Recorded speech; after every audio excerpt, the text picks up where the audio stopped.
నమస్తే, welcome to Swaraj news. గత 4 రోజులుగా కురుస్తున్న భారీ వర్షాలకు మత్తడి పడుతున్న హుస్నాబాద్ ఎల్లమ్మ చెరువు, హుస్నాబాద్ సిద్దిపేట ప్రధాన రహదారి మీద పందిళ్ల బ్రిడ్జిని పరిశీలించిన హుస్నాబాద్ మాజీ శాసనసభ్యులు ఉడతల సతీష్ కుమార్, భారీ వర్షాల నేపథ్యంలో ప్రజలు అప్రమత్తంగా ఉండాలని, అత్యవసరమైతేనే ఇంటి నుండి బయటకు రావాలని సతీష్ కుమార్ పిలుపునిచ్చారు.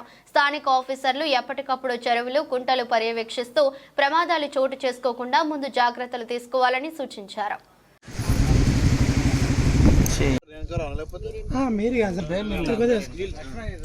మీరు ఇంకొక స్టెప్ కనుక పోతే వద్దియా అందరూ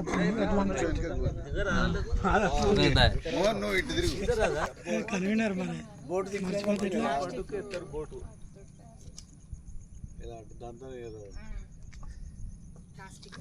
మన మున్సిపల్ శ్రీకాంత్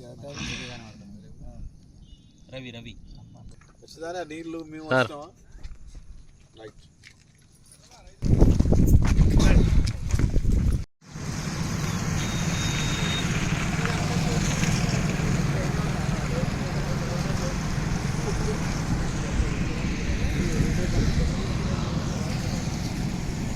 ठीक है